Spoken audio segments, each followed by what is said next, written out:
मूर्ख राजा और चतुर मंत्री की कहानी। कई सालों पहले नदी के किनारे पर एक दियत्स नामक नगरी हुआ करती थी। इस नगरी में शासन करने वाला राजा बहुत ही मूर्ख था, वहीं राजा का मंत्री बहुत चतुर था। एक दिन शाम के समय राजा और मंत्री दोनों नदी किनारे टहलते हुए शाम का आनंद ले रहे थे। तभी राजा ने मंत्री से एक सवाल पूछा, क्या तुम बता सकते हो कि यह नदी किस दिशा में और कहाँ तक बहकर जाती है? मंत्री ने राजा को तुरंत जवाब देते हुए कहा कि यह नदी पूर्व की दिशा में बहती है और यह पूरब देश तक जाती है। इस पर राजा ने कहा कि वह नहीं चाहता कि हमारे देश का पानी पूरब के देशवासी इस्तेमाल करें। राजा ने मंत्री को नदी का पानी रोकने के लिए दीवार खड़ी करने का आदेश दिया। तभी मंत्री ने राजा से कहा कि ऐसा करने पर हमारा ही नुकसान होगा। राजा ने गुस्से में कहा कि पानी हमारा है और पूरब देश वाले मुफ्त में इसका इस्तेमाल कर रहे हैं और तुम बोल रहे हो कि हमारा नुकसान होगा। इसमें हमारा कुछ नुकसान नहीं होगा। तुम जल्दी से जल्दी नदी में दीवार बनवाने का काम शुरू कराओ।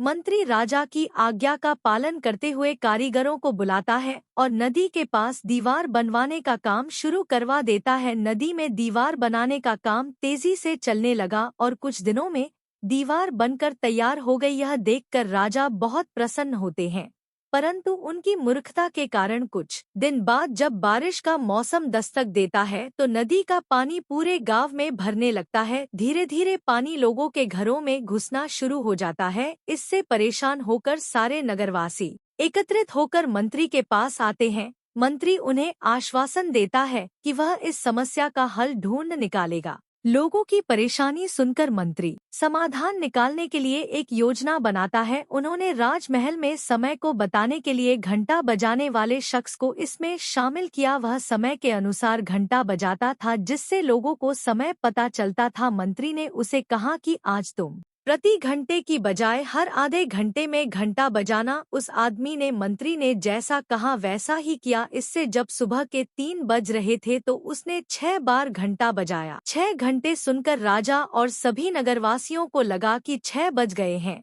और सुबह हो गई है। राजा उठकर बाहर आता है तो वहाँ मंत्री पहले से मौजूद होता है। बाहर अंधेरा देखकर राजा मंत्री से पूछता है कि अभी तक सूर्योदय क्यों नहीं हुआ है। राजा के सवाल का जवाब देते हुए मंत्री ने कहा, महाराज प्रातःकाल हो चुकी है, पर हमने पूर्व दिशा वालों के यहाँ पानी को जाने से रोक दिया है, तो शायद इसलिए उन्होंने हमारे यहाँ सूर्य की रोशनी को आने से रोक दिया है। इसलिए सूर्य उदय तो हुआ है पर हमारे देश तक रोशनी नहीं पहुँची है। ऐसा लग रहा है कि अब हमारे देश में सूरज की रोशनी कभी नहीं पहुँच पाएगी। यह सुनकर राजा चिंता में पड़ जाता है और मंत्री से पूछता है कि क्या इसका कोई उपाय नहीं है। तब मंत्री उत्तर देता है कि महाराज, अगर आप नदी का पानी छोड़ देते हैं तो हो सकता है कि वो भी सूरज को छोड़ देंगे। इससे राज्य में फिर से रोशनी आ जाएगी।